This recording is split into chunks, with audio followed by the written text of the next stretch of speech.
Good morning. আজি মই অসমীয়াতে আৰম্ভ কৰিম বুলি ভাবিছোঁ। আমাৰ অসমীয়া মাধ্যমৰ বহুত ছাত্ৰ ছাত্ৰী আছে আৰু কালি মই দুই এজনৰ পৰা অনুৰোধ পাইছোঁ। সিদিনাৰে যিটো মই ভিডিঅ' কৰিছিলোঁ, মই কৈছিলোঁ যে অসমীয়াত কিয় নকৰিম, গতিকে আজি অসমীয়া ইংৰাজী দুয়োটাই লৈ লৈছোঁ। যদিও আমি অলপ কমফৰ্টেবল পাওঁ ইংৰাজী, তথাপিতো মই অসমীয়াটো অলপ টানি লৈ যাম। তো আজি মোৰ দ্বিতীয় প্ৰচেষ্টা, মই অলপ মডিফাই কৰিছোঁ।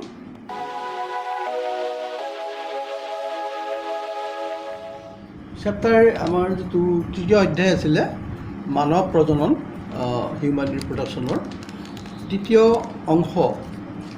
আমি আজি দ্বিতীয় অংশলৈ যোৱাৰ আগতে যোৱা পৰহি দিনাখনৰ যিটো আমাৰ ক্লাছ আছিলে, তাত যিখিনি কথা আলোচনা কৰিছিলোঁ, মই সেইখিনি সংক্ষেপতে পুনৰ অৱলোকনৰ কাৰণে মানে ৰিকেপিচুলেশ্যনৰ কাৰণে লৈ আহিছোঁ।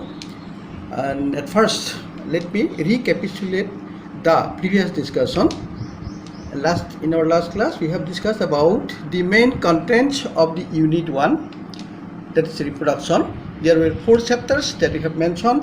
4টা অধ্যায় আছিলে। প্ৰথম যেটো আমাৰ গোট আছিলে 1 নম্বৰ গোটটো, তাৰে প্ৰথম চেপ্টাৰটো আছিলে ৰিপ্ৰডাকশ্যন ইন অৰ্গেনিজম, জীৱৰ প্ৰজনন, আৰু তাত ইনক্লুড হৈছিলে এইকেইটা বিষয় আমি আলোচনা কৰিছিলোঁ। তোমালোকে মনত পেলাব পাৰিবা। Definition of reproduction, its importance, that is in living kingdom. Process involves types of reproduction, asexual and sexual. মই তোমালোকক কম্পাৰিজনো দেখাই দিছিলোঁ দুইটাৰ মাজৰ পাৰ্থক্য asexual আৰু sexual reproductionৰ. So comparison between these two. And reproduction in different organisms, মই নাম লৈছিলোঁ পটজন এনিমেল, বেক্টেৰিয়া আৰু আমাৰ হায়াৰ এনিমেলছ যিবিলাক আছে। তাৰ ভিতৰত আমাৰ একেবাৰে শেষলৈ আহিছিলে মানৱ প্ৰজননৰ প্ৰসংগটো বা হিউমেন ৰিপ্ৰডাকশ্যনৰ প্ৰসংগটো। আৰু তেতিয়াই আমি আনিছিলোঁ মেইন আমাৰ যিটো আলোচ্য বিষয় আছিলে basic knowledge of human reproduction system, অৰ্থাৎ মানৱ প্ৰজনন তন্ত্ৰৰ যিখিনি আমাৰ গঠন আৰু তাৰ বিভিন্ন অংশসমূহৰ ক্ৰিয়াকলাপ, এইসমূহ আলোচনাৰ সংগত আমি আনিছিলোঁ। তাৰ ভিতৰত আমি মেইনলি তোমালোকৰ মনত আছে নিশ্চয় আমি আলোচনা কৰিছিলোঁ the human male reproductive system. Actually ইয়াতে মেইন শব্দটো ৰৈ গৈছে, হিউমেন মেল ৰিপ্ৰডাক্টিভ ছিষ্টেম হ'ব লাগিছিলে, ডিফাৰেণ্ট পাৰ্টছ। আমি পাইছিলোঁ স্ক্ৰটাম, টেষ্টিছ, এপিডিডাইমিছ, ভাজ ডিফাৰেঞ্চিয়া, ইজাকুলেটৰী duct, urethra, penis, এক্সিছৰী sex glance. অসমীয়াত স্ক্ৰটাম শুক্ৰথলী বুলি ক'ব, শুক্ৰাশয় থলী বা শুক্ৰাশয় মনা ক'ব পাৰোঁ আমি, বা স্ক্ৰটাম বুলি ক'ব চলে। আৰু টেষ্টিছ শুক্ৰাশয়, এপিডিডাইমিছটোক আমি অসমীয়াত এপিডিডাইমিছ ক'ব পাৰোঁ বা শুক্ৰবাহী নলী বুলিও কোৱা হয়। ভাজ ডিফাৰেঞ্চিয়া নিগম নলী বুলি কয়, ভাজ ডিফাৰেঞ্চিয়াও চলে, ইংৰাজীক অসমীয়া কৰি কোৱা চলে। আৰু ইজাকুলেটৰী ডাক্ট প্ৰক্ষেপণ নলী বুলি কোৱা হয়। ইউৰেথ্ৰা শুক্ৰ, একচুৱেলি শুক্ৰক্ষেপক নলী ইউৰেথ্ৰা, আৰু পেনিছ লিংগ, আৰু এক্সিছৰী ছেক্স অৰ্গান অতিৰিক্ত, আমি কওঁ অসমীয়াত অতিৰিক্ত জনন গ্ৰন্থি।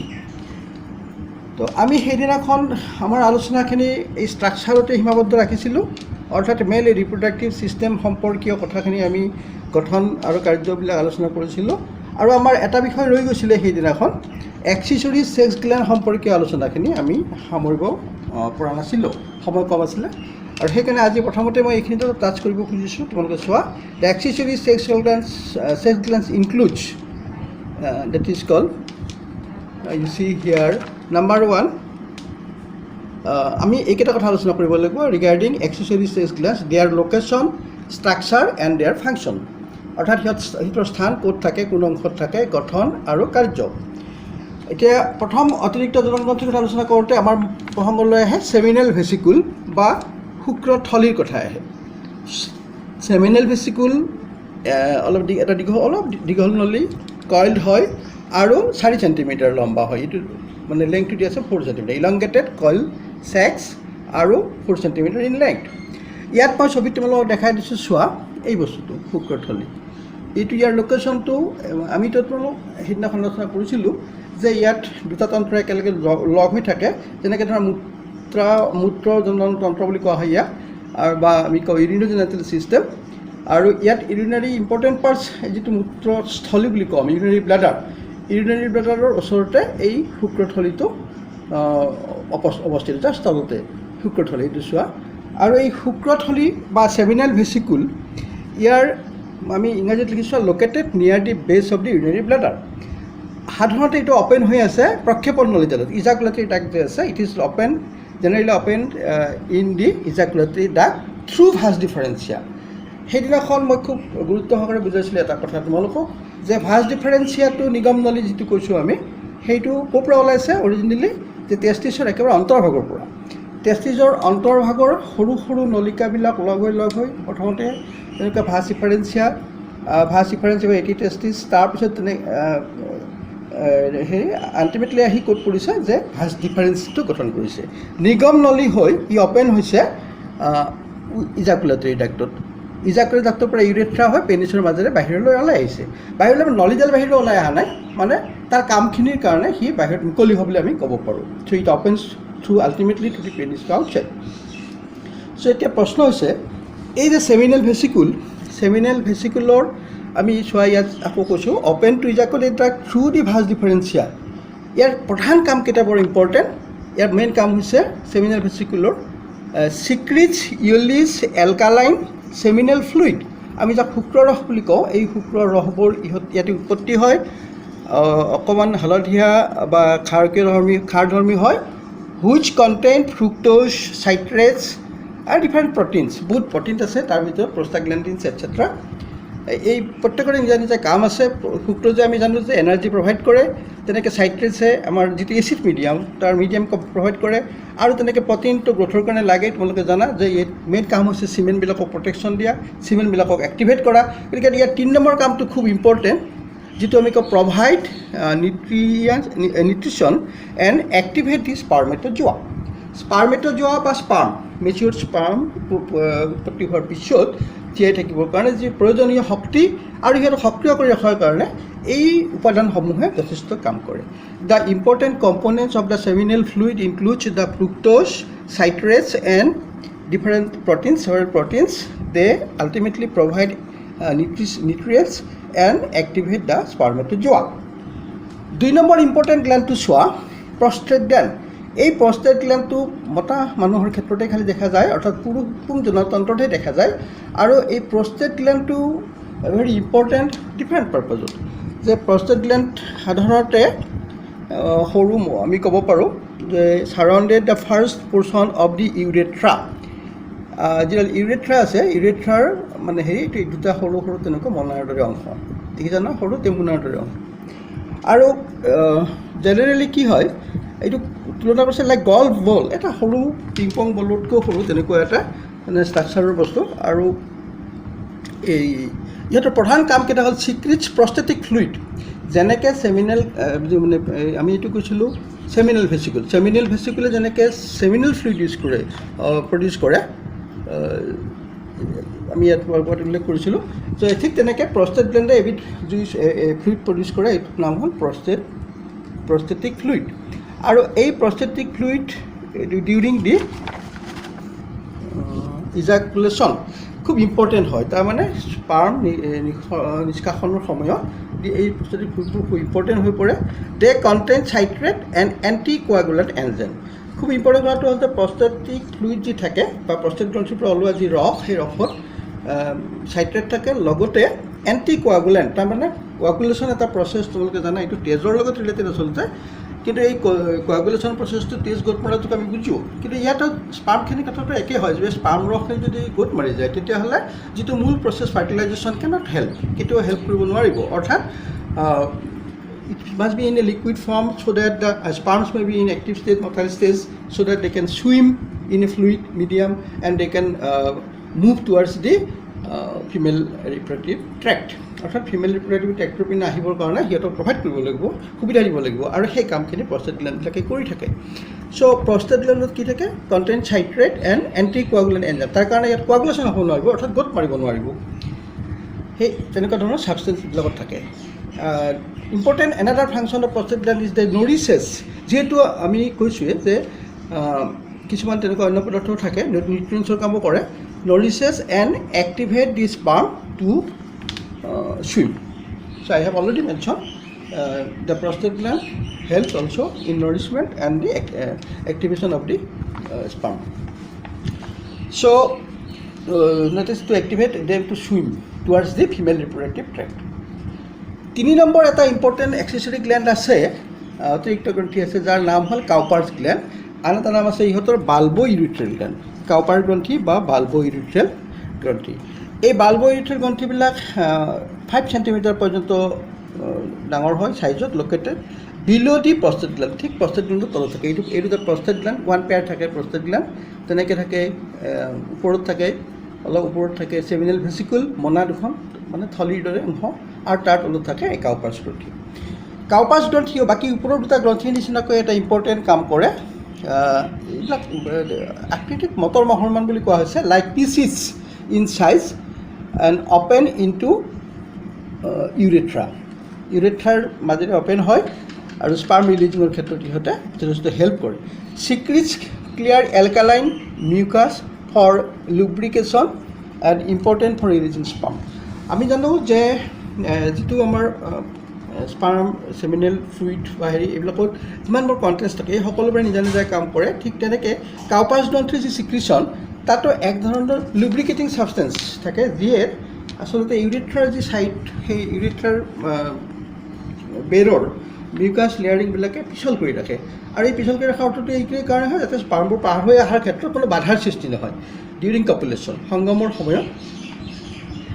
সময়ত কি হ'ব পাৰে যে এই নলীৰ মাজেৰে স্পাৰ্ম উইথ মৰ্টাল কণ্ডিশ্যন যেতিয়া পাৰ হৈ আহিব, তেতিয়া কোনো বাধাৰ সৃষ্টি নহয়। আৰু এই বাধাৰ সৃষ্টি নহ'বৰ কাৰণে এই কাউপাৰ্ছ গ্ৰন্থিৰ পৰা নিৰ্গত হোৱা ৰসে আল্টিমেটলি এইটো সুবিধা কৰি দিয়ে। So' ultimately this secretion, clear alkaline secretion, mucus for lubrication, that is important for releasing sperms. আৰু লগতে কি কৰে, এটা ডাঙৰ কাম কৰে, এটা ইম্পৰ্টেণ্ট কাম কৰে, maintains pH in between urethra and the female reproductive tract, suitable for sperm survival. এটা কথা তোমালোকে জানিব যে ফাৰ্টিলাইজেশ্যন হোৱাৰ সময়ত বা ফাৰ্টিলাইজেশ্যন হোৱাৰ আগত সংগম বা কপুলেশ্যনটো এটা ইম্পৰ্টেণ্ট ষ্টেপছ। আৰু সেই মুহূৰ্তত কি হয়, যিহেতু মেল আৰু ফিমেল দুটা ছেপাৰেট অৰ্গেনিজম হয়, in case of human being it's clear to is obvious to all. আৰু তেতিয়া স্পাৰ্মবিলাক সাধাৰণতে কি হয় যে পাৰ হৈ আহিব লাগে, থ্ৰু ইউৰেথ্ৰা পাৰ হৈ আহিব to penis, it will go' into the female reproductive tract. And during this time দুটা মিডিয়াম সিহঁতে পায়। সাধাৰণতে ইউৰেথ্ৰাৰ ভিতৰত থাকোঁতে এইটো এচিড মিডিয়ামত থাকে, আৰু ঠিক ফিমেল ৰিপ্ৰডাক্টিভ ট্ৰেক্ট পোৱাৰ সময়ত it comes to the alkaline medium. আৰু এই যিটো pH ডিফাৰেঞ্চ হয়, এই pH ডিফাৰেঞ্চটো মেইনটেইন কৰে এই কাউপাৰ্ছ গ্ৰন্থিৰ পৰা স্বীকৃত হোৱা ৰসবিলাকে। গতিকে চোৱা তোমালোকে যে ৰিপ্ৰডাক্টিভ ছিষ্টেমটো এনেকুৱা এটা কমপ্লিকেটেড প্ৰচেছ, তাত কেইটামান অংগ জড়িত হৈ আছে কেৱল, আৰু সেই অংগকেইটাই নিৰ্দিষ্ট কাম কৰি নহয়, তাৰ লগে লগে আনুষংগিকভাৱে এক্সেচৰি বুলি কোৱা হৈছে, অতিৰিক্ত জননগ্ৰন্থি বুলি কোৱা হৈছে। গতিকে অতিৰিক্ত জননগ্ৰন্থিবিলাকৰ এই কাম বা ভূমিকা কেতিয়াও নেগলেক্ট কৰিব পৰা বিধৰ নহয়। অৰ্থাৎ জননগ্ৰন্থিবিলাকেহে গোটেই প্ৰক্ৰিয়াটোক মানে সহজ কৰি তোলে বা ইজি কৰি তোলে। চ' পৰীক্ষাত তোমালোকক মই সাধাৰণতে পৰীক্ষা কেন্দ্ৰিক কথা ক'বলৈ টান পাওঁ। বস্তুটো হ'ল আমাৰ নলেজৰ কথা। Always our main objective should be to construct our knowledge. আমি কি কৰিব লাগে যে আমাৰ জ্ঞানটো আমি ঠিক কৰি ল'ব লাগে প্ৰথম অৱস্থাত। আৰু যিহেতু এই ছিষ্টেমবিলাক আমাৰ দেহৰ ভিতৰৰে ছিষ্টেম, প্ৰতিটো ছিষ্টেমৰ বিষয়ে খুটি নাটি মাৰি জানিব পৰা কথাটোৱে হ'ল আমাৰ প্ৰধান উদ্দেশ্য। তথাপিও যিহেতু আমি ছাত্ৰ বা ছাত্ৰী, আমাৰ পৰীক্ষাৰ কথাটো সদায় মনত থাকে, সেইকাৰণে পৰীক্ষা কেন্দ্ৰিক দুই এটা কথা কওঁ। আৰু তোমালোকে চাবা যে বহুত সময়ত এই গ্ৰন্থিবিলাকৰ ফাংচন পৰীক্ষাত প্ৰায়ে সুধে। সেইদিনাখনক কোনোবা এজন ষ্টুডেণ্টে, মই এইটো বিষয়লৈ অহাই নাই, কোনোবা এজন ষ্টুডেণ্টে প্ৰষ্টেট গ্ৰন্থিৰ কামটো সুধিছিলে। মই খুব ভাল পাইছোঁ যে আচলতে কি হয়, বহুত সময়ত প্ৰষ্টেট গ্ৰন্থি বুলি নহয়, চেমিনেল ভেচিকুলৰ কামো সোধে, কাউপাৰ্ছ গ্ৰন্থিৰ কামো সোধে।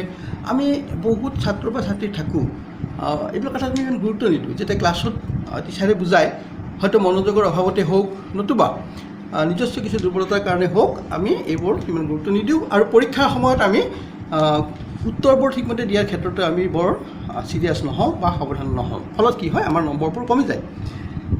আৰু এটা এইখিনিতে মই ক'ব খুজিছোঁ যে আমাৰ ছাত্ৰ বা ছাত্ৰীবিলাকক আমি তিনিটা ভাগত ভাগ কৰিব পাৰোঁ, the excellent students, the good students and the fair students.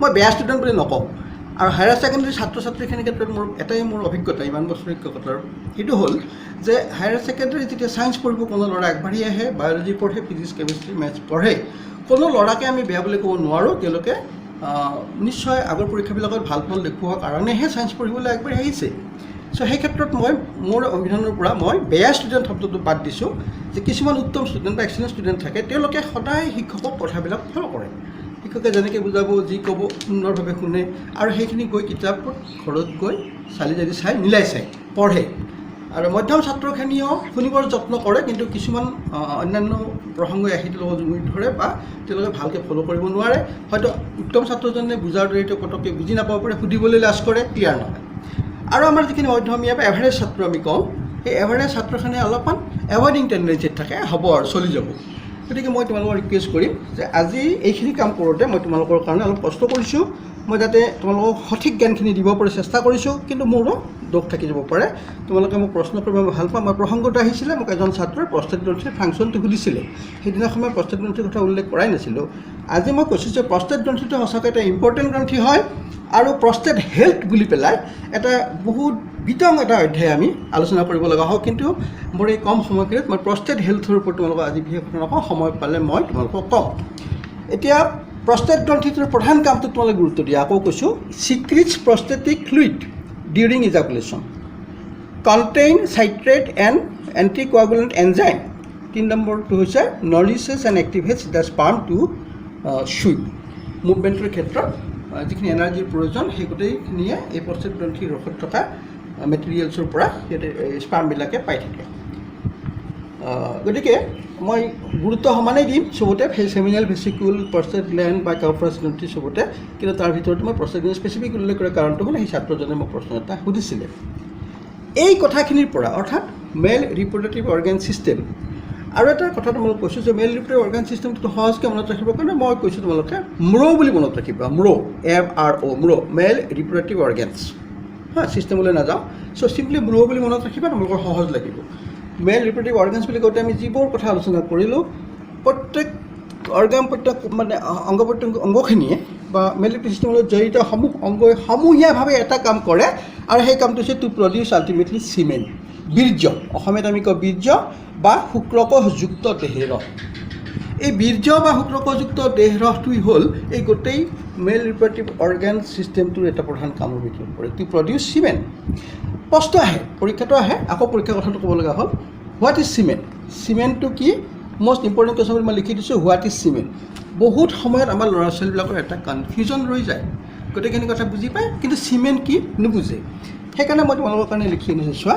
Simen is the product of the testes spermatozoa and prostate gland along with the fluid from the seminal vesicle collectively known as semen যে অকল টেষ্টিছে শুক্ৰকীটবোৰ উৎপাদন কৰিছে বা শুক্ৰাণুবোৰ উৎপাদন কৰিছে সেই শুক্ৰাণুৱে চিমেন হ'ব নোৱাৰে টেষ্টিছৰ মেইন প্ৰডাক্ট শুক্ৰাণু বা স্পাৰ্মেটজোৱাবিলাকৰ লগতে প্ৰষ্টেট গ্লেণ্ডৰ যি ৰস বা সেমিনেল ভেচিকুলৰ যি ৰস এই সকলোখিনি মিলি পেলাই এটা পদাৰ্থ সৃষ্টি হৈছে বা এটা উপাদান সৃষ্টি হৈছে যাৰ নাম আমি চিমেন বুলি কৈছোঁ দিছ এচিএমিএন চিমেন অসমীয়াত আমি কওঁ শুক্ৰকোষযুক্ত দেহৰস চোৱা অসমীয়া টাৰ্মটো কিন্তু বৰ ইম্পৰ্টেণ্ট শুক্ৰকোষযুক্ত দেহৰসটো আমি জানো বডি ফ্লুইড কিন্তু এই চিমেনবোৰ বডিৰ ৰসৰে এটা অংশ হ'লেও তাত কিন্তু শুক্ৰকোষ থাকিব লাগিব তেতিয়াহে ই চিমেন হ'ব আমি অসমীয়াত যাক বীৰ্য বুলি কওঁ তো ইমানখিনি কথা আমি আলোচনা কৰি in connection with the male reproductive organ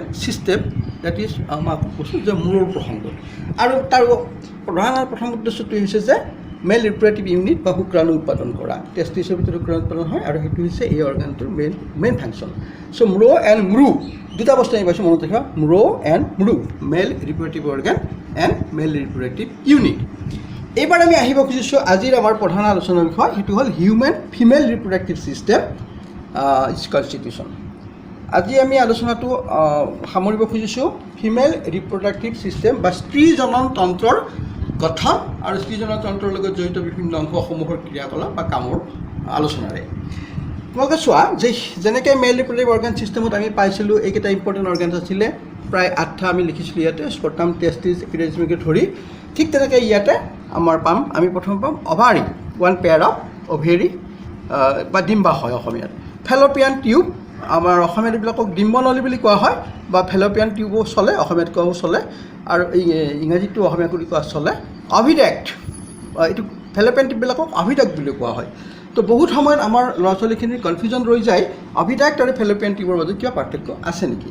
অভাৰীৰ পৰা ওলোৱাই এই নলীবোৰ ইউটেৰাছৰ পিনে আগবাঢ়ে, গতিকে এইটো ফেলোপিয়ান টিউব বুলি কোৱা হয়। তাৰপিছতে এটা ইম্পৰ্টেণ্ট পাৰ্ট হয় ফিমেল ৰিপ্ৰডাক্টিভ ছিষ্টেমৰ ইউটেৰাছ, জৰায়ু বুলি কোৱা হয়, অসমীয়াত জৰায়ু। ভেজিনা জনি বুলি কোৱা হয়, আৰু এক্সটাৰ্নেল জেনাইটেলিয়া স্ত্ৰী জনন অংগ, আমাৰ যেনেকৈ পেনিছ তেনেকৈ স্ত্ৰী জনন অংগ থাকে। আৰু লগত থাকে আমাৰ পুংজনন তন্ত্ৰৰ লগত যেনেকুৱাকৈ কিছুমান এক্সেচৰি চেক্স গ্লেণ্ড আছিলে, অতিৰিক্ত পুংজনন গ্ৰন্থি দেই, ইয়াত শব্দ এটা লাগিব, অতিৰিক্ত পুংজনন গ্ৰন্থি। ইয়াত ঠিক তেনেকৈ এক্সেচৰি জেনাইটেল গ্লেণ্ড আৰু মেমাৰী গ্লেণ্ড। অব্লিক দিছোঁ যদিও জেনাইটেল গ্লেণ্ডৰ বেলেগেই হ'ব, কিছুমান গ্ৰন্থি আছে চেক্স স্ত্ৰী হৰমন সৃষ্টি কৰা বা অন্যান্য তেনেকুৱা কিছুমান কামত ব্যৱহাৰ হয়। আৰু মেমাৰী গ্লেণ্ড এইটো এটা স্পেচিফিক কৰি তোমালোকে জানিব লাগিব। তো স্তন গ্ৰন্থি, তোমালোকে এটা কথা মনত ৰাখিবা, ফিমেল ৰিপ্ৰডাক্টিভ ছিষ্টেমটোৰ এটা বিশেষত্ব হ'ল যে ডিম্বাণু গঠন কৰা লগতে এই যে এম্ব্ৰায়নিক ডেভেলপমেণ্টটো হয়, গোটেই এম্ব্ৰায়নিক ডেভেলপমেণ্ট প্ৰক্ৰিয়াটো ফিমেল জননতন্ত্ৰৰ ভিতৰত ইউটেৰাছৰ ভিতৰতে সম্পূৰ্ণ হয় বা সম্পাদন হয়। It's complete, the embryogenesis process is being completed within the uterus of the female reproductive system. So' এটি বেছি কমপ্লিকেটেড হয়। আৰু এই ক্ষেত্ৰত আমি জানো যে আমাৰ হিউমেন যিটো আমাৰ ক্লাছ মেমেলিয়া বুলি কোৱা হয়। হোৱাই মেমেলিয়া? বিকজ মানে সাধাৰণতে কি হয়, মানৱ শিশুবোৰে মাতৃ স্তন পান কৰে, অৰ্থাৎ মাকৰ দুগ্ধ পান কৰে। এই মাকৰ দুগ্ধ উৎপাদন হয় ক'ত? মেমাৰী গ্লেণ্ডত। গতিকে মেমাৰী গ্লেণ্ডটোৰ এটা ইম্পৰ্টেণ্ট ভূমিকা আছে স্ত্ৰী জননতন্ত্ৰৰ মানে গঠনৰ প্ৰক্ৰিয়াত। আমি ডিটেইলছত আলোচনা কৰিম নেক্সট ভিডিঅ' ক্লাছত। আৰু আজি থুলমূলকৈ মই তোমালোকক কেনেকৈ অভাৰীৰ লগত ফেলোপিয়ান টিউব কানেক্টেড হৈ থাকে আৰু ইউটেৰাছ বা ভেজিনা এই অংশবোৰ কেনেকৈ ফিমেল ৰিপ্ৰডাক্টিভ ছিষ্টেম থাকে মই এটা ছবি কিতাপত দেখাই দিছোঁ। এই কিতাপৰ এতিয়া তোমালোকে চোৱা, যেনেকৈ মেল ৰিপ্ৰডাক্টিভ ছিষ্টেমত ইউৰিনেৰী ছিষ্টেম বা মানে কি কওঁ আমি এইটো মূত্ৰতন্ত্ৰ জড়িত হৈ আছে, ইয়াতো তেনেকৈ স্ত্ৰী জননতন্ত্ৰৰ মূত্ৰতন্ত্ৰ জড়িত হৈ আছে। গতিকে ইয়াতো তেনেকৈ ইউৰিনেৰী ব্লাডাৰ বা এই অন্যান্য অংশবোৰ পাম, কিন্তু এইটো আমি জননতন্ত্ৰ অংশ হিচাপে নধৰোঁ। তো প্ৰথম কথা হ'ল এইটো মেইন, ঠিক আছে। এইখিনিতে মই কৈ লৈছোঁ তোমালোকক, মোক গোটেই প্ৰক্ৰিয়াটোক সহায় কৰি আছে মোৰ পুত্ৰ শ্ৰীমান অনুভৱে। গতিকে তোমালোকৰ সহায়ৰ কাৰণে মই তাৰ তোমালোকৰ কামত আহিব বুলি মই তাৰ সহায় লৈছোঁ, আৰু মই তোমালোকৰ পৰাও সহযোগিতা বিচাৰিছোঁ। তো এইটো হ'ল স্ত্ৰী জননতন্ত্ৰ। এই স্ত্ৰী জননতন্ত্ৰটোৰ প্ৰথম দুটা মুখ্য যিটো ছেকশ্যন আমি কৈছোঁ অভাৰী, এই one pair of ovary present. এতিয়া অভাৰীৰ লগত কানেকশ্যন হৈ আছে কাৰ? Fallopian tube. This is the fallopian tube or oviduct, fallopian tube or oviduct. Ovary fallopian tube ক'ত লিখিছে? ইনফাণ্ডিবুলাম। অভাৰী এইটোৱে ফেলোপিয়ান টিউব। কিন্তু ফেলোপিয়ান টিউবৰ ভাগ আছে, মানে অভাৰীৰ পৰা ওলোৱাৰ পিছৰ অংশখিনি এম্পুলা যেনেকুৱা, তাৰপিছত এইখিনি হ'ল অস্মাছ, এনেকুৱা বেলেগ বেলেগ ভাগ আছে। আৰু এইটো আহি মুকলি হৈছে আল্টিমেটলি চোৱা, ইট ইজ দ্য ইউটেৰাছ। এইটো হ'ল কেভিটি অফ ইউটেৰাছ। এই কেভিটি অফ ইউটেৰাছ ইউটেৰাছৰ ভিতৰত মুকলি হৈছে। আৰু এই ইউটেৰাছটো হ'ল মেইন অংশ য'ত এম্ব্ৰয় ডেভেলপ কৰে, ভ্ৰূণ গঠন হয়, ইয়াৰ ভিতৰতে ডেভেলপ কৰি বিকাশ হয় ভ্ৰূণৰ ইয়াতে।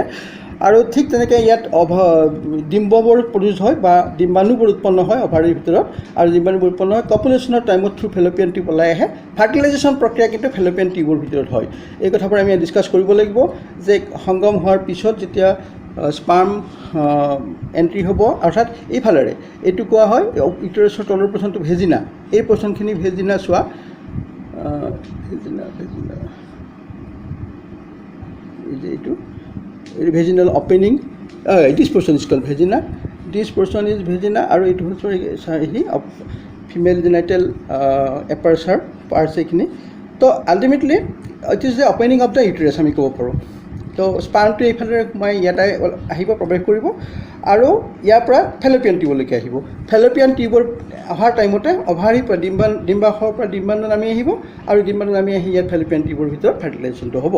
তো আজি মই ফাৰ্টিলাইজেশ্যন প্ৰক্ৰিয়া সম্পৰ্কে তোমালোকক নকওঁ ফাৰ্টিলাইজেশ্যন প্ৰক্ৰিয়াটো আমি পিছত অন্য এটা ভিডিঅ' ক্লিপত আমি আলোচনা কৰিম সেইটো এটা অলপ জটিল আৰু বুজিবলগীয়া বিষয় এটা তাত কেইটামান ষ্টেপ ইনভলভ হৈ আছে আৰু ষ্টেপকেইটাত আমি এটা সৰু শব্দৰে বুজিব পাৰোঁ ই কা ফা capital E capital C capital A capital F আৰু capital A E for encounter in between the sperm and ovum, C for contact, A for acrosomal reaction, F for fusion between the male and female gamete or sperm and ovum, and A for amphimixis. Amphimixis means উভয় মিলন গতিকে এই পাঁচটা ষ্টেপৰ মাজেৰে আমি fertilisation প্ৰচেছটো discuss কৰিম next আমাৰ এটা ভিডিঅ' ক্লিপত কিন্তু মাজতে আমি দুটা বস্তু আলোচনা কৰিম ষ্ট্ৰাকচাৰটো বুজাৰ লগে লগে অভাৰীৰ যিটো ইণ্টাৰনেল ষ্ট্ৰাকচাৰ যেনেকৈ আমি টেষ্টিছৰ ইণ্টাৰনেল ষ্ট্ৰাকচাৰ আৰু এক্সটাৰ্নেল ষ্ট্ৰাকচাৰ আলোচনা কৰিছিলোঁ অভাৰীৰো তেনেকুৱাকৈ ইণ্টাৰনেল ষ্ট্ৰাকচাৰ আৰু এক্সটাৰ্নেল ষ্ট্ৰাকচাৰ আছে আৰু এই ইণ্টাৰনেল ষ্ট্ৰাকচাৰ এক্সটাৰ্নেল ষ্ট্ৰাকচাৰখিনি আমি